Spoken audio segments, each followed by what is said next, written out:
The movie that should not have worked. The movie that should have been a complete fucking failure. I'm here to tell you that it wasn't. Blade Runner 2049 is absolutely fucking amazing. I don't even understand how they fucking did this. There's probably some fucking code, some sort of algorithm now that they figured out how to fucking make just really fucking good sequels to movies that everyone loved when they were kids. I don't know. But that's the thing here, is it's not... I know a lot of people had that thing with The Force Awakens. They're like, only people only like it because of the nostalgia, because it's the same story. Here, it's not the same story. Yeah, there's similar cinematography, soundtrack, and atmosphere, but it's still its own fucking story, and it is very Blade Runner, and it is a very worthy sequel to the original, which came out in 1982, which is insane. I'm a huge fan of that fucking movie. I don't know how they made this so good, but it is so fucking good. It is the best film of the year, in a year that we have Logan and Spider-Man Homecoming, which are two films that probably shouldn't have worked either, but they do, and they're fucking amazing, and it is still amazing. How the fuck do they make these movies work? Someone is a magic person, and they know how to fucking make movies now, I guess. I don't know. I digress. Let's get into the fucking meat of it. I can't, because it's spoiler-free. This is a spoiler-free review, but I will say this. Blade Runner 2049 nailed the fucking shit. This movie is fucking fantastic. It's not even a movie, it's a piece of art. And everything from Hans Zimmer doing the soundtrack, who is like one of my favorite fucking composers of, in film ever.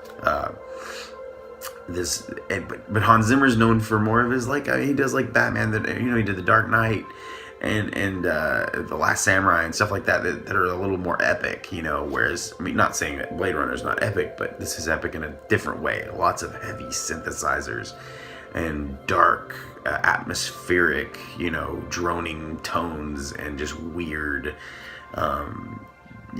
zips and zoos and zizazoo, and Bob Dylan somehow in this. I don't know why. But he did it. He fucking nailed this shit, man. The soundtrack's so good. And then you have Roger Deakins, who is a legend among cinematography. He is the one who is responsible for the cinematography in No Country for Old Men, A Beautiful Mind, fucking the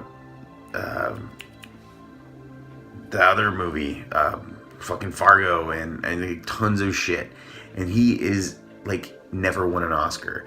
So I can tell you right now that this is gonna win. He's gonna win the Oscar for best cinematography for this movie. I'm telling you right now. If that doesn't happen, you can chop off my face, wear it around, and talk in Spanish or whatever you want to do. That's your prerogative. But dude, this movie should not have worked, and it did. No small part to Ryan Gosling's just amazingly subdued performance, but such a great subdued performance.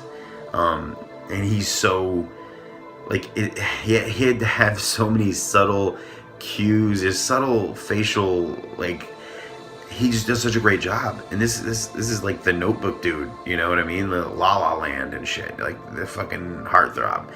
And this is like his Leo DiCaprio moment of being in something that's not lame.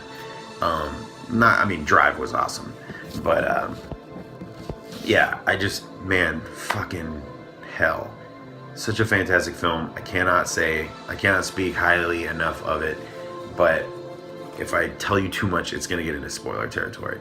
But the performances were great. The payoff is great. It's such a human tale, which is, obviously the point. But if you don't know what Blade Runner is, please go watch the original. Also, it really helps to watch the 3 YouTube short films that were put on before this came out.